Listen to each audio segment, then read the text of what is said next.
Yeah, it's there. Let me see. Default. And then switch back. And then get it out of screenception.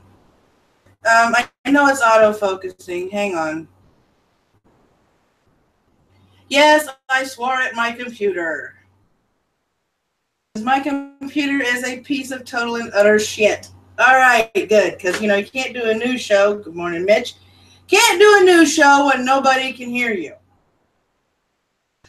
I'm telling you, this computer, man, if I didn't need it for work, it'd be out the window. It would really be freaking out the window. All right, this past week has been rather tumultuous. Uphill, downhill, around the hill, circumventing the hill. Morning, Thorn Inside. How are you doing? Computer hates you. Mine does. My God, mine does. Especially, the more I try and make it do, the more it goes on strike. Let me see. Yeah. Laptop overlords. There were a whole bunch of announcements I was going to do before I started the news. Right. Announcement number 1, I am going to be distributing a blog post on Twitter. I also have it in my promo room in my Discord, and I'm probably going to repost it. It's an update on what's going on with the Cuba series, as well as what I am calling the Fire and Fury series, that entails the U.S., Korea, the UN sanctions, and all that stuff. Because I feel a lot of people don't know all the information, so I'm going to start with the UN sanctions for the first presentation live stream, and then start the timeline of from May 14th on, as far as the missile testing is concerned and the world responses. And I think that's going to take more than one live stream, because I like doing my live streams in hour-and-a-half blocks max. And I don't think that people are going to sit for a 4 or 5 hour live stream, if it runs that long, getting all that information, because sometimes it can drone on a little bit.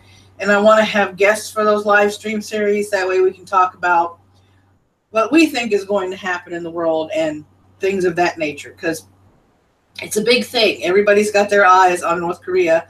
Everybody's waiting to see what Trump's going to do next, if the UN is going to authorize anything other than more sanctions, and also the fact that North Korea has its eyes on, has its eyes on Guam.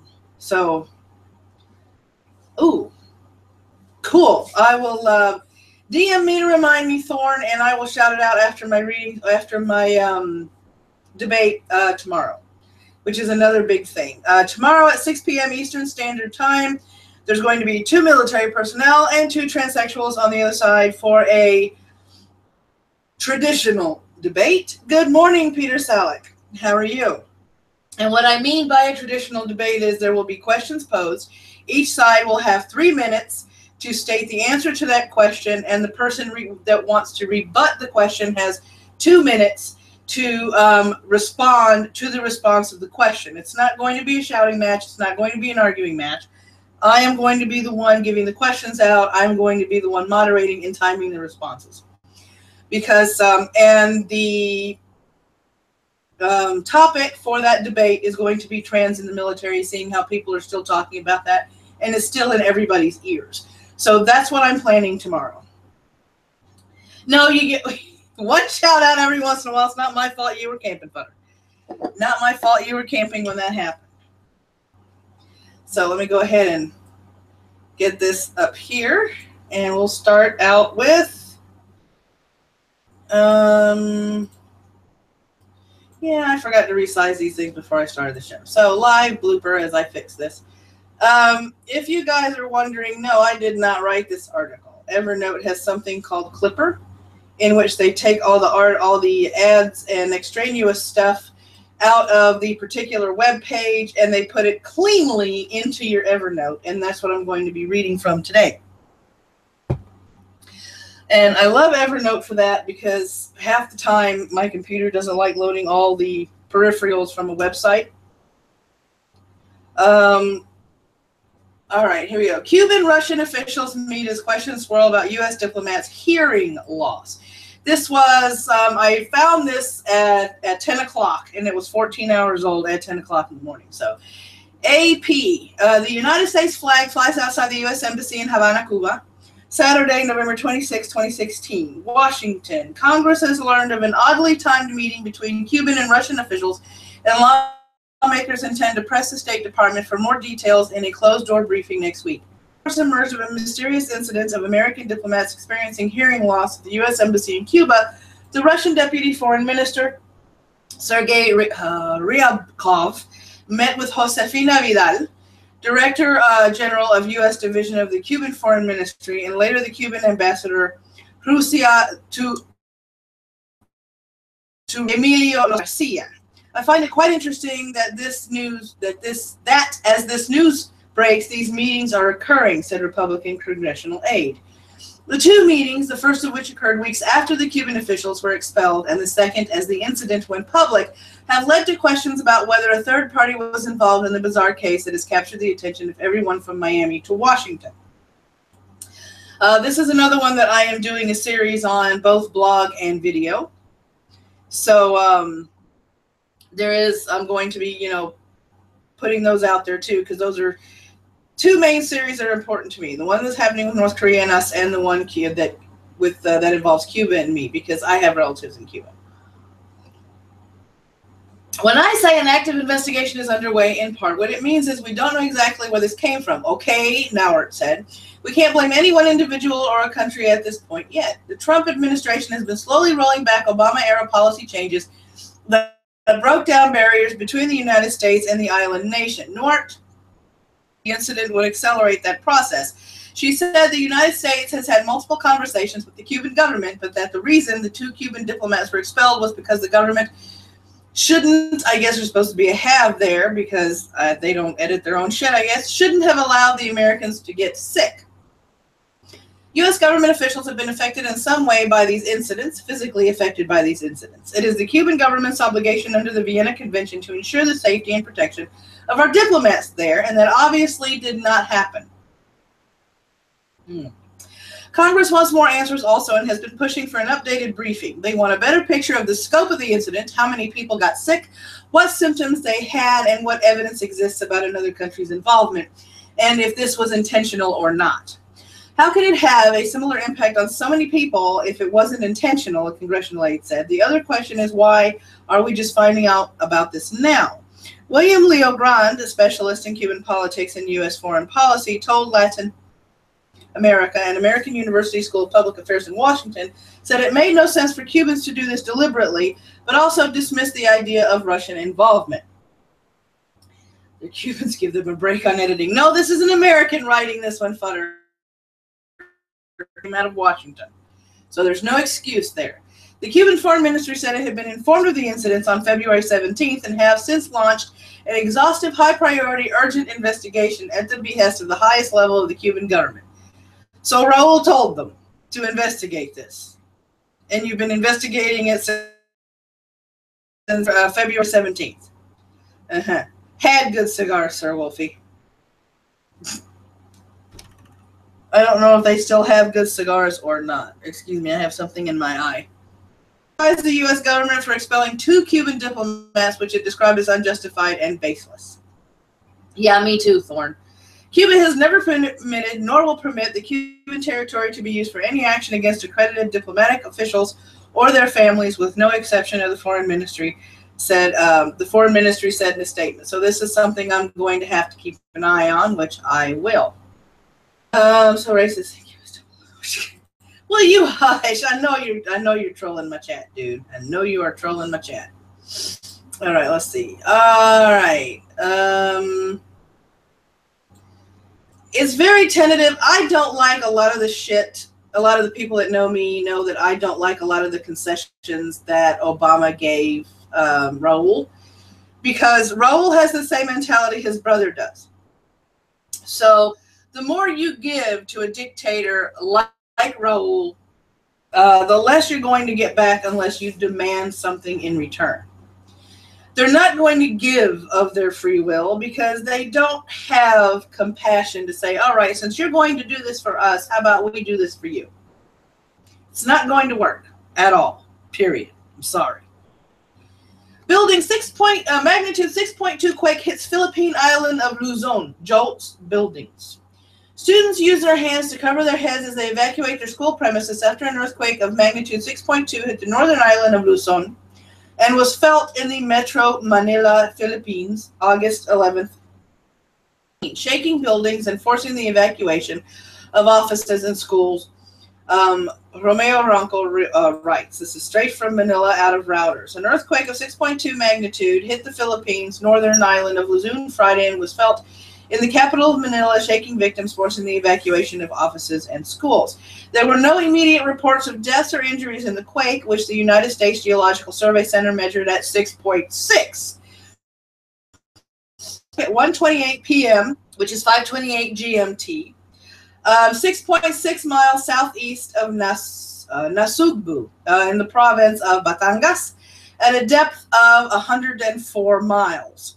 No tsunami warning was issued by the Philippine Institute of Volcanology and Seismology, which put the magnitude quake at 6.3 and said it expected aftershocks. The Philippines is on the geologically active Pacific Ring of Fire and experiences frequent earthquakes. So there we have it there.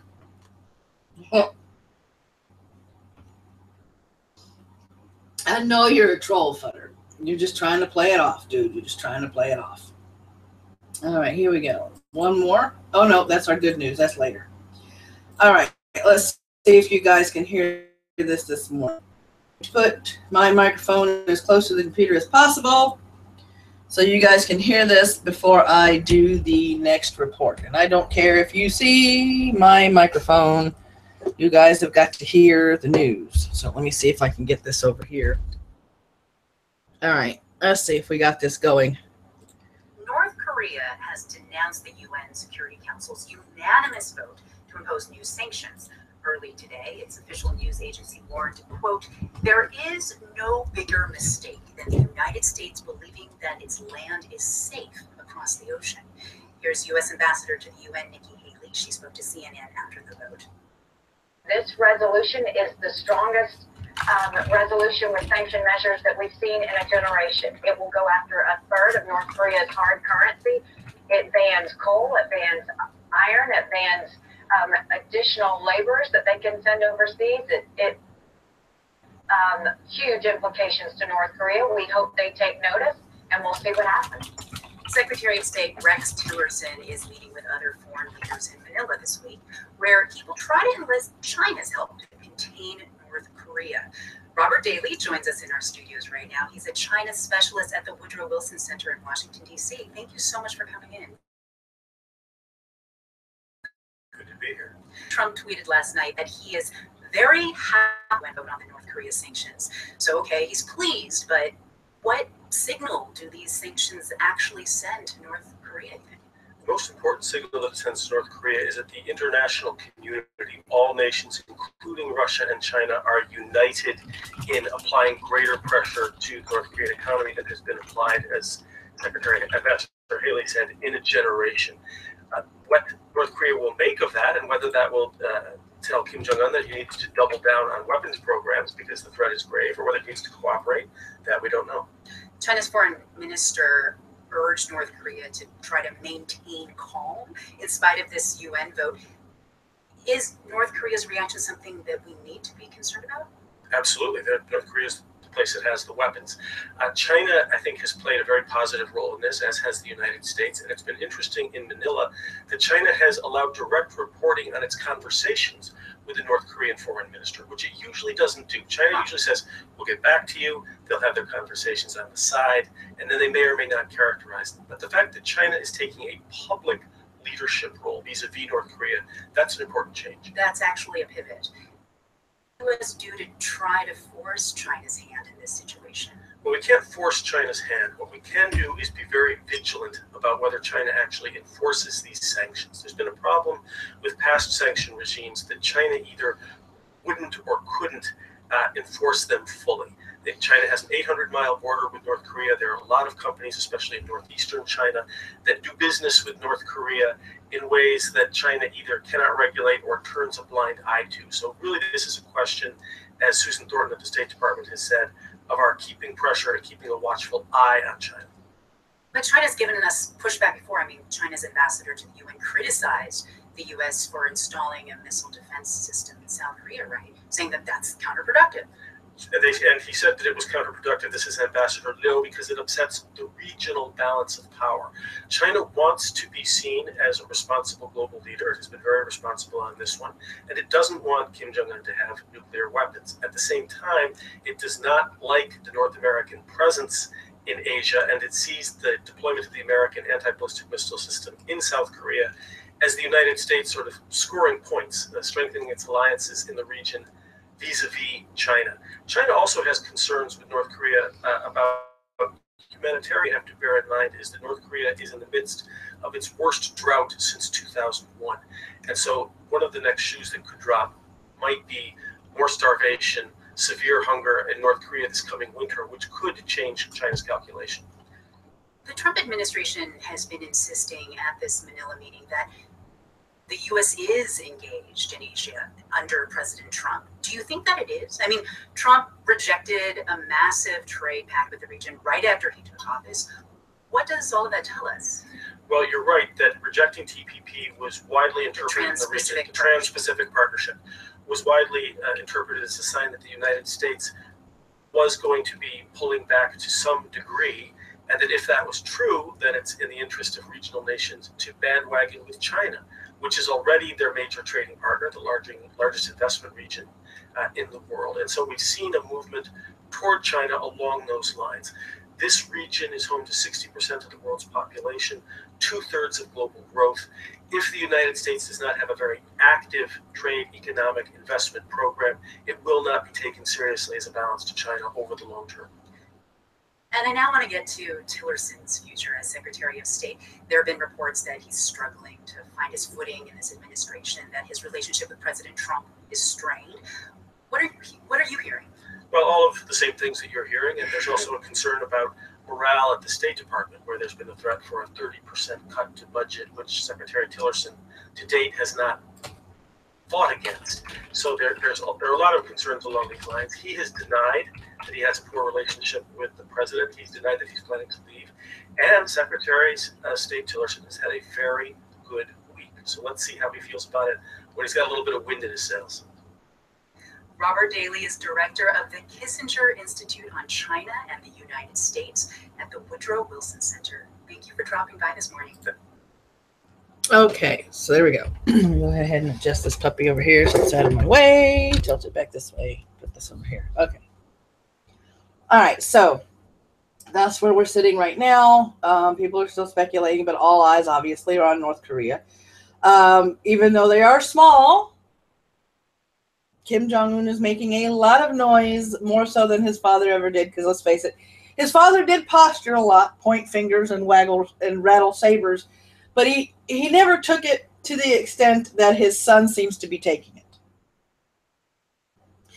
Which is why I'm going to be doing the Fire and Fury series, because we need to keep an eye on this until, you know, its resolution. And I hope it's a peaceful resolution, because I really don't get another conflict, because we're still in the Middle East. We're still sticking our noses in lots of different places for all sorts of different political and military reasons. So, Diz, basically China and Russia don't like the idea of us shooting their missiles out of air. No, they don't, Diz. They don't. They don't. You know, and people are going to be watching China to see if China is, even though they say they're not, to see if China once again helps North Korea circumvent these sanctions. And I will be outlining the sanctions in the first part of the series. And it will be a live stream series, as I have said. So I'm not going to repeat myself anymore after that. Here we go. Okay, here we are. Trump says U.S. is locked and loaded. Up to and including a tweet that he did a few hours back now. Military solutions are now fully in place, locked and loaded. Should North Korea act unwisely, hopefully Kim Jong-un will find another path. This is out of Jersey in the AP. President Donald Trump tweeted Friday that the U.S. military is locked and loaded as he warned North Korea against threatening the U.S., escalating an exchange of threats between the nuclear-armed nations. American and South Korean officials said they would move forward with large-scale military exercises later this month, which has laid out plans to strike near the U.S. territory of Guam. Claims are a rehearsal for war, even though they're regular exercises that they've been performing at regular times, but, you know, exercises and shit for war. 2 days after North Korea laid out its plans to strike near Guam with unsettling specificity, there was no observable march toward combat. Despite the angry rhetoric from both sides, U.S. officials said there was no major movement of U.S. military assets to the region, nor were there signs Pyongyang was actively preparing for war. Tweets equals executive orders in 2017. Oh, God, if that's the case, he's going to surpass a lot of people in executive orders, Futter. If he keeps tweeting the way he's tweeting, boy. Let me see. As it is, the U.S. has a robust military presence in the region, including 6 B-1 bombers in Guam, and Air Force fighter jet units in South Korea, plus other assets across the Pacific Ocean and in the skies above. Washington's vast military options range from nothing to a full-on conventional assault by air, sea, and ground forces. Any order by the president could be executed quickly. Now, let me amend that by saying any order by the president backed and approved by Congress can be executed quickly, because without Congress's backup, remember my checks and balances correctly, the president can't declare war. Congress has to say, yeah, we need to do that. Let's see. German Chancellor Angela Merkel responded Friday to Trump's tweet saying she sees no military solution to North Korea crisis. Merkel declined to say whether Germany would stand with the U.S. in case of military conflict with North Korea. She said, I don't see a military solution. I don't think it's called for. Of course, this is the same chancellor who's allowing all sorts of violent immigrants to run rampant in Germany. So I don't know. You know, to me, her little quote there doesn't carry much weight, but that's my opinion. The U.S.-South Korea exercises are an annual event, but they come as Pyongyang says it's readying a plan to fire off 4 Hwasong-12 missiles toward the tiny island, which is U.S. territory and major military hub. The plan would be sent to leader Kim Jong-un for approval just before or as the U.S.-South Korea drills begin. Called Ulchi Freedom Guardian, the exercises are expected to run from August 21st to the 31st of August and involve tens of thousands of American and South Korean troops on the ground and in the sea and air. Washington and Seoul say the exercises are defensive in nature and crucial to maintaining a deterrent against North Korean aggression. So there we go. Let's see, unless Obama wants to employ a military drone. That's funny. I like that. Okay, defense officials in Seoul confirmed that the exercises are expected to begin without any delays, but refused to provide further details. According to the U.S. Department of Defense, Ulchi Freedom Guardian involves about 40,000 troops, along with civilian South Korean government personnel who train their civil defense responses. The possibility of escalation is made even more acute by the lack of any means of official communication across a demilitarized zone, though there has been no easing of the barrage of inflammatory comments in the U.S. or North since the new sanctions against North Korea were announced last week. Of course not, because Trump can't keep his mouth shut. U.S. allies, Japan and South Korea, quickly vowed a strong reaction if the North follows through. Trump echoed that threat Thursday, insisting took any step, its leaders would have reason to be nervous. Things will not happen to them like they never thought possible. Okay, Trump said. He did not specify what they might be. And as CinemaSins would say, he's playing the pronoun game. Let me see. Peter, financially, a lot of people benefit from the U.S. being in perpetual war. Has there been a time in the past 70 years when it hasn't been at war for more than 5 years? Good question. Very good question, Peter. I can't think of it. One way or another, we've been in some sort of war, conflict, police action, something of that matter. Okay, here we go. One a decade and change it to 200. Yeah. I mean, there's a lot of shit going on. Okay. Shout outs. There's my 4 shout outs this morning, if I can get this window to cooperate with moi. First one is Nachi Free. He is a fellow Cuban person. He does political commentary, and he also does live stream discussions with friends. And if I believe you make some pretty good points in the live chat, he invites you into the live chat as well. So y'all check out Nachi Free. Optimus Christ, all in the live chat. Hashtag praise Doug. Has got a promotion. He has a change in schedule. And he now live streams or does Let's Plays between 7 and 9 p.m. Eastern Standard Time, Monday through Friday, so everybody can catch his Let's Plays. So y'all check out Optimus Christ. Y'all go over to his channel. Good morning, Beardy. What do you want, Futter? I know you tagged me. I see it, dude. Rubber Dorky, funny name, good commentary. Also good live streams, too. He's even done a collab with Suit Yourself. So y'all check out Rubber Dorky. Sceptic LLama, the floof on the internet. He is skeptical. He's shit lordy. He shit posts. And today he is doing a 24-hour live stream charity that started before my news show did. Collecting money for homeless New Zealand residents, or as they say, homeless Kiwis. So y'all go check out Sceptic Llama, hopefully after I end the show, because we still have a couple more things to cover. And there are the shout outs for the day. And I'm doing this a little out of sync, but I figured we're going to end with some good news before I do some more announcements. All hail the muffler, yes. Cops raised money for a 10-year-old's trip to Disneyland after her money was stolen in a burglary. This is out of Inside Edition. When a 10-year-old's money that she'd saved for a Disney vacation was stolen by a heartless thief, California police officers banded together to make sure she'd still have the trip of a lifetime. Andrea Ramirez's family had been planning for a year to go to Disney, and the girl had been saving money for the trip. But just a week before the family was to leave, their home was burglarized and the robber made off with the $200 she had saved, police said. She had saved her money all year, which is pretty significant for a 10-year-old. Salinas Police Chief Adele Frese told the Inside Edition. Andrea had placed her money inside the suitcase she packed for the trip, but when the family arrived home late in July, the suitcase was gone. Our officers discussed how sad it was what happened to this girl, Frese said. Officers went searching for the suitcase and eventually found it, but the money was gone.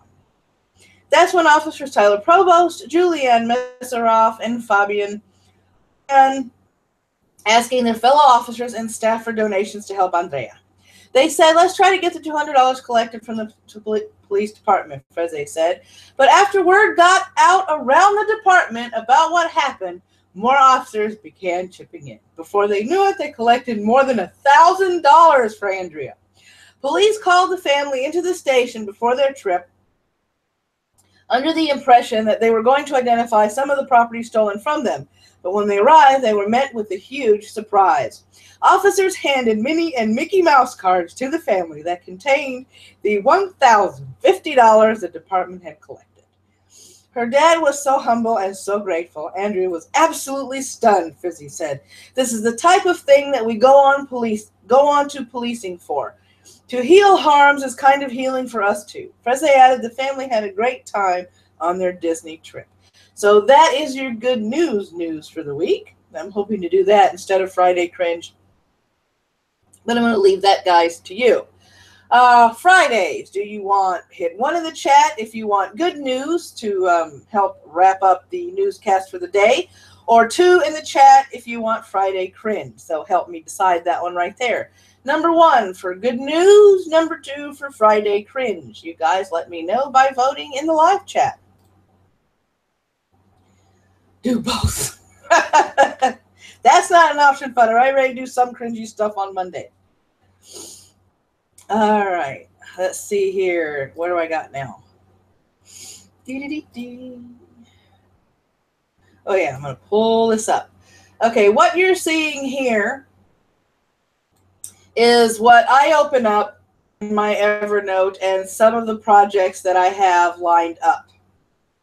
3. There's no such thing as 3, and you can't change my rules. Huh. Yeah.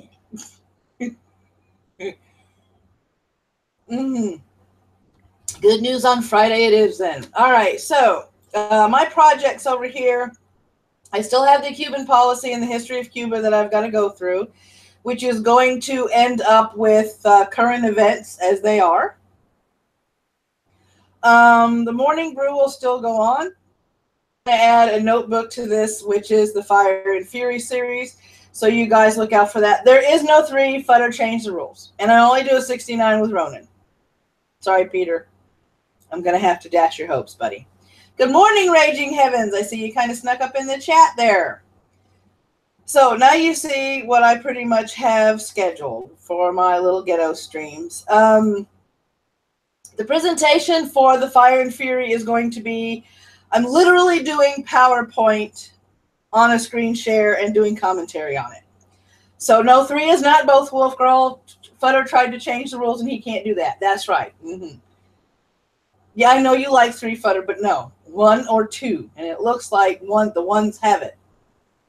So we will have good news on Friday and we will have cringe on Monday. Because, you know, cringy Mondays are cringy anyway. Right? So we just got to go with the flow. So we have our live streams today. Our own Sir Wolfie in the live chat hit over 100 subs this week, and he is doing a celebration stream in 20 minutes. So you better hop out of my live chat and get to it over there and start setting everything up to make sure everything works. And I know you can hear me. So it's over in his channel at 1 p.m. Eastern Standard Time. I do this.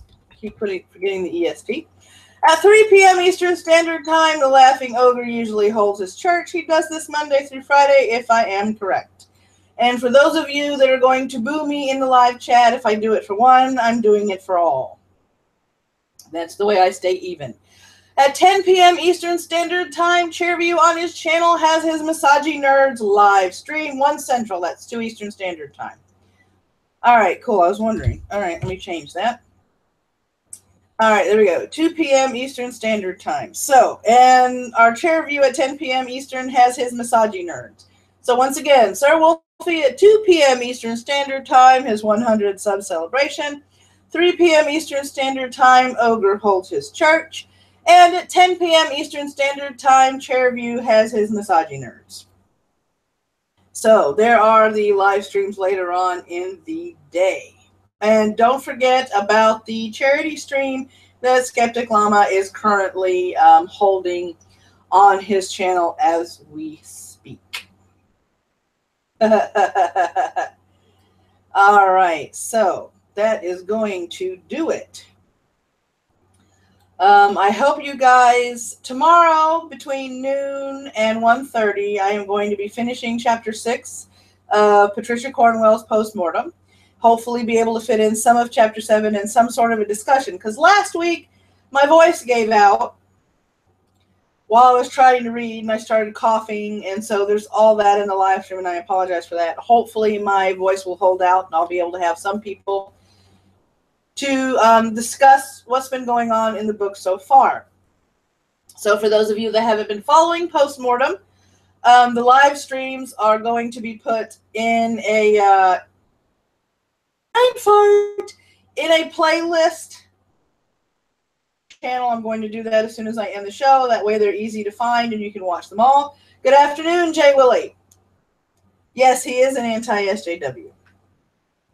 And he complains about everything that's going on over there in Norway. He's in Norway, I believe. He has said that a couple of times. So I don't think I'm doxing him when I tell you the entire country, because finding one person in the country is like finding a needle in a haystack. So, as I usually do, let me refill this cup. I finally get to shut off the coffee maker. All right. May your coffee ever flow, may your caffeine be ever strong, and may you have a fantastic Friday. You guys take care of each other.